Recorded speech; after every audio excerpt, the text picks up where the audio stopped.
Belum, masih berjalan temper apa?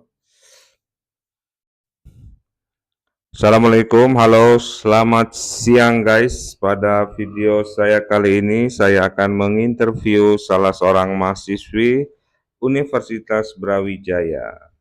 Namanya Izra. Beliau ini adalah ketua pers di fakultas kampusnya. Karena itu saya rasa tepat jika ingin bertanya kepada beliau tentang demonstrasi mahasiswa yang beberapa hari kemarin berlangsung. Yang saya tahu demonstrasi ini ingin menyuarakan tentang kegelapan negeri ini yang justru makin terjadi di era pemerintahan sekarang katanya. Tapi apa benar begitu? Dan untuk lebih jelasnya kita tanya langsung saja pada beliau ya. Zra, langsung aja ya. Sebenarnya apa sih tujuan utama demonstrasi yang dilakukan beberapa hari kemarin? Demonstrasi ini terjadi serempak di beberapa kampus kan? Kalau di Malang bagaimana suasana yang terjadi pada saat demonstrasi? Karena kalau yang saya lihat di medsos suasananya cukup kondusif ya. Lantas bagaimana hasil yang didapat setelah demonstrasi ini? Oke, jawab dulu yang itu satu-satu. Yang pertama, sebenarnya apa sih tujuan utama demonstrasi yang dilakukan beberapa hari kemarin? Oke, jadi sama-sama kita ketahui bersama, pekan kemarin itu ramai soal demonstrasi yang dilakukan oleh mahasiswa yang dipelopori oleh BEM di Indonesia Raya dengan bertajuk Indonesia Gelap. Di situ demonstran bertujuan untuk menolak dan mengkritisi kebijakan-kebijakan pemerintah yang rasa-rasanya itu tidak berpihak kepada rakyat kecil. Yang mana kebijakan tersebut diantaranya adalah pemangkasan anggaran pendidikan atau kita kenal dengan efisiensi. Kita lihat juga di mana pada era pemerintahan Prabowo itu untuk pendidikan dan kesehatan itu dinomorduakan, tidak menjadi hal yang prioritas. Kemudian yang kedua, mendesak evaluasi program makan siang gratis. Yang mana makan siang gratis senilai 28 miliar untuk anak sekolah, meskipun bertujuan baik dibiayai melalui program pemotongan anggaran di sektor lain, termasuk pendidikan tinggi. Hal ini memicu berbagai reaksi tentunya yang kita bisa lihat di sosial media, karena imbasnya ternyata walaupun anak-anak mendapatkan fasilitas makan siang gratis, tapi buntut dari efisiensi ini banyak orang tua yang kehilangan pekerjaannya, seperti itu. Yang ketiga, kita menolak keterlibatan militer dalam urusan sipil. Jadi Presiden Prabowo ini memperluas peran militer demi dalam pemerintahan gitu, termasuk penunjukan personil militer untuk posisi sipil dan pengawasan proyek-proyek yang seperti program makan siang gratis. Selanjutnya menuntut peningkatan kesejahteraan masyarakat. Jadi kita mendesak pemerintah untuk meningkatkan taraf hidup rakyat dan memastikan kebijakan ekonomi yang berpihak pada kesejahteraan masyarakat. Kita juga menolak gitu berbagai macam proyek strategis nasional yang tentunya merugikan rakyat gitu. Jadi mahasiswa itu bukan hanya membawa nama instansi mahasiswa ataupun universitas, tapi kita sama-sama mewakili suara rakyat seperti itu. Sudah. Berdasarkan pernyataan Izra tadi ya, mengenai keputusan Bapak Presiden itu sebelumnya, apa pernah ada tindakan atau aksi yang dilakukan seperti makan siang gratis gitu kan? Sebelum demo ini sebelumnya pernah ada nggak aksi-aksi, walaupun bukan demo ya, maksudnya pembahasan menyangkut hal itu? Ya, sebelum kita melakukan aksi demonstran, tentu saja itu ada konsolidasi-konsolidasi antar mahasiswa dan juga lembaga-lembaga masyarakat yang merupakan perwakilan dari rakyat sipil. Nggak, maksud apa itu? Sebelum mahasiswa kayak sekarang ini ya, demonstrasi dengan alasan tersebut, sebelum apa ya Prabowo jadi presiden gitu, pernah ada nggak suara-suara seperti itu kayak penolakan? Kenapa baru sekarang gitu? Sebenarnya kalau misalnya kita lihat sejarahnya, demonstran atau aksi ini tidak hanya dilakukan saat pemerintahan Prabowo, pun juga itu tuh udah dipelopori sama oleh mahasiswa-mahasiswa tahun-tahun sebelumnya seperti era Soeharto itu. Mungkin kalau misalnya kita lihat sejarahnya, yang melengsarkan Soeharto itu dari pergerakan mahasiswa juga karena banyak kebijakan-kebijakannya yang dirasa merugikan rakyat. Kemudian di era Jokowi, SBY itu juga ada. Sorry apa potong, nggak, maksudnya yang di pemerintahan sekarang waktu sebelum Prabowo itu naik kan mahasiswa kan pasti ada pembicaraan antar mereka apa rapat. ada nggak pembahasan tentang makan siang gratis ini? Maksudnya protes itu sebelumnya udah pernah terjadi antara mahasiswa sendiri gitu. Ada pembicaraan nggak sebelum sebelum kayak sekarang gitu? Kalau sekarang kan udah jadi apa sistemnya udah terjadi baru di demo diprotes kan. Sebelumnya ada nggak maksudnya pembicaraan antara mahasiswa sendiri untuk protes tentang makan siang gratis gitu? Sebenarnya buntut untuk penolakan itu bahkan sebelum bahkan saat Prabowo dan Gibran itu naik, karena kita ngelihat sendiri kalau banyak konstitusi ataupun regulasi yang dikangkangi oleh nomor urut 2 ini, Gibran, yang merubah konstitusi atau segala macamnya. Kita pernah melakukan aksi yang paling besar itu aksi untuk mengawal putusan MK yang mana tidak merubah kebijakan terkait batas umur presiden seperti itu. Oh, berarti berarti udah pernah ya. Cuman lebih-lebih ke hal-hal lain kali ya. Bukan mengenai makan siang gratis ini, tapi hal-hal isu-isu lain ya, kayak apa? Usia Pak Gibran gitu ya. Tapi yang lebih lebih khusus tentang makan siang gratisnya enggak kan? Ada nggak? Kalau dari Izra sendiri sama teman-teman gitu, pernah nggak bahas yang serius gitu tentang makan siang gratis sebelum Prabowo jadi presiden? Iya pasti ada pembahasannya karena kita tahu makan siang gratis ini kan semenjak perdebatan calon dan wakil presiden kan kita melihat apa saja sih kebijakan yang dicanangkan oleh masing-masing paslon seperti itu. Kita melihat dan menilik kalau misalnya program makan siang gratis ini rasa-rasanya itu belum tepat diimplementasikan di negara kita karena anggarannya tuh masih susah kita melihat transparansinya seperti itu. Pun juga sebenarnya program makan siang gratis ini kan sudah dicanangkan oleh Gubernur DKI Jakarta saat itu Anies Baswedan. Tapi bukan seperti konsepan yang dibawa Prabowo Gibran sekarang. Kalau Prabowo Gibran sekarang kan Wapres bahkan turun langsung untuk aksi tersebut. Seperti itu. Itu rasanya bukan harusnya sebagai mandor saja gitu presiden wakil presiden kayak tidak usah turun langsung ke lapangan buat apa gitu. Oke, jadi tapi udah kebaca berarti apa pilihan politik Islam udah kebaca di sini ya karena menyebutkan nama selain Pak Prabowo dengan apa Kesang tadi ya. Oke, lanjut pertanyaan kedua. Apa demonstrasi ini kan terjadi serempak di beberapa kampus ya. Apa mau tahu aja sebenarnya kalau demonstrasi yang serempak kayak gini sistemnya kayak gimana gitu? Apalagi zaman sekarang kan ada WA digital. Apa cukup lewat WA, apa cukup lewat email atau lebih formal gitu? Kalau untuk di Malang sendiri itu biasanya kita melakukan konsolidasi dulu sebelum aksi. Di sana kita menyiapkan beberapa hal seperti tenaga kesehatan jika diperlukan nanti. Karena kalau misalnya mau bilang kondusif pun memang kita tidak membawa senjata apa-apa, tapi polisi yang menjaga kan tentu punya sistem keamanan yang lebih tinggi dari kita. Jadi kita siapkan tenaga medis, kemudian pembekalan untuk masing-masing anggota agar tetap selalu terhubung dalam keadaan aksi tersebut.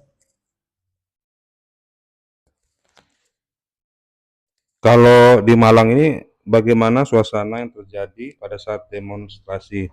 Karena kalau yang apa lihat sih di medsos ya suasana cukup kondusif ya kayak ada Pak polisi sama mahasiswa kan saling saling apa kondusif lah bicara bicara apa kayak diskusi gitu kan.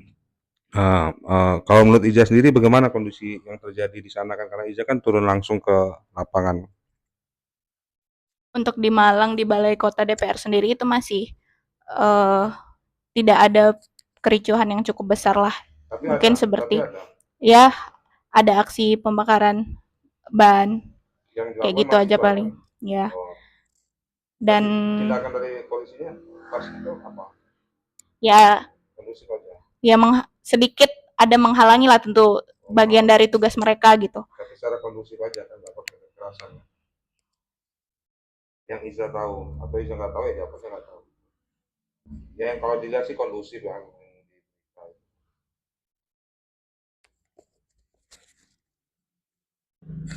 Nih terakhir aja lah langsung yang penting udah singkat padat kan. Jadi harapan Izra ya, harapan Izra sebagai mahasiswi terhadap pemerintahan yang sekarang. Lebih-lebih ke harapan yang dari hati gitu, nggak secara teori atau apa ya, harapan dari Izra sendiri gitu, tanpa harus membuku dari teori-teori BEM segala macam ya, dari Izra sendiri apa itu untuk pemerintahan yang sekarang khususnya atau utamanya apa gitu. Kalau harapan dari Izra sendiri itu uh, semoga aksi-aksi yang dilakukan walaupun mungkin seperti bagian kerikil-kerikil yang menerpa kepemerintahan. Mungkin dampaknya itu nggak terlalu besar, tapi tetap ada kesadaran dari seluruh masyarakat. Karena siapa lagi gitu yang mau monitoring atau mengawasi kebijakan pemerintah kalau bukan kita. Kalau kita sendiri nggak ngerti politik, kita nggak melek politik, akan jadi apa nanti wewenang atau kebijakan yang dibuat atau yang ditetapkan oleh pemerintah. Kalau misal apalagi dari bagian-bagian elemen mahasiswa dan rakyat, itu harusnya kita sama-sama dan berkolaborasi gitu untuk memonitoring atau mengawasi kebijakan pemerintah tersebut. Dan dirasanya jika merugikan kita sebagai rakyat, ya patut ya kita sudah sewajarnya gitu untuk mengkritik atau melakukan aksi protes. Itu tidak apa-apa gitu. Oh ya, satu lagi ini pertanyaan klasik sebenarnya, pertanyaan yang sering-sering ditanyain bahkan pas saya masih jadi mahasiswa ya, atau jadi ya mahasiswa lah walaupun jarang ikut aksi ya. Eh, ada nggak sih orang apa mahasiswa itu dibayar gitu kan untuk melakukan demo? Kalaupun nggak dibayar dalam artian disuruh oleh tokoh intelektual tertentu gitu untuk melakukan demo. Ya ini menurut Izra aja gitu. Kan artinya kan nggak mesti arti negatif kan. Kalaupun disuruh kan pasti punya tujuan tujuan yang positif kan juga ada karena untuk menyuarakan apa gitu kan. Gimana? Jawab dari Izra secara jujur aja. Iya, jawab jujur ya. Selama masa aksi, beberapa aksi demo yang saya ikuti, aksi kamisan di depan balai kota, itu tidak pernah ada bayaran sama sekali. Itu emang kesadaran kita sebagai mahasiswa bersama rakyat, bersama-sama mengkritik kebijakan pemerintah yang rasa-rasanya itu merugikan atau menindas eh, pada rakyat menengah atau kelas bawah kayak gitu. Tidak pernah itu ada dibayar sama sekali. Oke, makasih ya. Sekian wawancara singkat kita gini ya. Oke. Oke guys, jadi gitu ya wawancara saya kali ini mengenai demonstrasi mahasiswa yang beberapa hari ini dilakukan serempak di beberapa kampus di Indonesia. Dan dari keterangan Izra tadi bisa kita ketahui bahwa demonstrasi yang mereka lakukan ini bertujuan untuk menyuarakan aspirasi rakyat sehubungan dengan isu yang lagi viral sekarang ini bahwa Indonesia dalam masa kegelapan, menyangkut hal-hal ekonomi, lapangan pekerjaan, dan lain sebagainya. Dan hasil akhir yang didapatkan setelah demonstrasi ini adalah, ini belum ditanyakan hasilnya apa aja. Ada hasil ini nggak? Mungkin tadi sempat saya singgung sedikit gitu. Walaupun mungkin kelihatannya aksi atau demo itu seperti hanya kerikil-kerikil yang menerpa lah. Seenggaknya gerakan itu tetap terus ada dan membangkitkan kesadaran masyarakat akan pentingnya melek politik itu tadi. Karena jika kita salah memilih pemimpin, kita yang akan merasakan kerugiannya seperti itu. Jadi yang hasil yang kita harapkan, walaupun tidak langsung berubah semua kebijakan, seenggaknya semua masyarakat itu berpartisipasi untuk sama-sama mengawal rasanya keputusan atau kebijakan yang perlu dikritisi seperti itu. Oke, jawaban yang sangat sangat apa ya, sangat bagus guys dari suara mahasiswi kita ini guys. Jadi walaupun aksi demo itu kecil dampaknya ya, tapi merupakan satu momentum untuk meningkatkan kesadaran kita semua untuk bersuara tentang hal yang kita anggap tidak benar di pemerintahan ini guys. Dan tanpa perlu harus melakukan aksi anarkis, cukup dengan demonstrasi yang kondusif, insya Allah suara-suara kita ini tetap didengar dan mahasiswa adalah salah satu penggeraknya. Saya juga punya pendapat pribadi tentang aksi demonstrasi mahasiswa ini yang tentunya saya rasa cukup memberi peran untuk mengapresiasikan suara masyarakat karena mahasiswalah yang mampu turun langsung dengan latar belakang dan kemampuan berpotensi untuk didengar oleh pihak yang didemo. Tapi harapan saya semoga aksi demo mereka ini tidak diwarnai oleh kericuhan atau ditunggangi oleh oknum-oknum provokator yang hendak mengambil untung sendiri. Satu lagi yang saya lihat faktanya banyak para aktivis kampus yang ketika menjadi mahasiswa begitu berapi-api menyuarakan suara rakyat, membela rakyat, tapi ketika sudah bekerja atau berkarir di dunia politik dan pemerintahan, malah melempem atau justru jadi orang yang didemo generasi mahasiswa selanjutnya. Ini fenomena yang cukup lucu menurut saya, meskipun juga saya harus pahami ini sebagai sebuah kewajaran. Lucu kenapa? Karena harusnya seorang aktivis itu di kemudian hari lebih fokus memantapkan dirinya sebagai oposisi.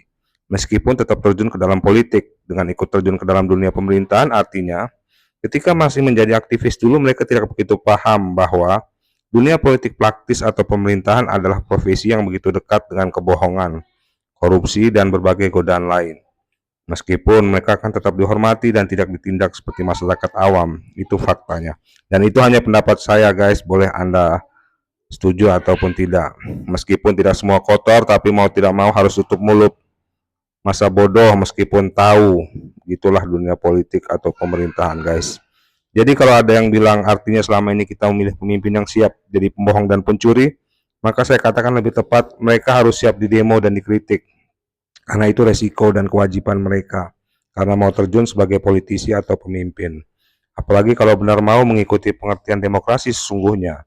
Pemimpin pemerintahan, lembaga legislatif dan eksekutif atau siapapun dalam pemerintahan itu adalah bawahan rakyat. Bawahan itu artinya jongos, kuli, pembantu yang tugasnya berat karena itu digaji besar oleh uang rakyat. Ya harusnya tugasnya berat, bukan leha-leha atau merasa justru bosnya. Ubur-ubur ikan lele, jangan salah paham, Le.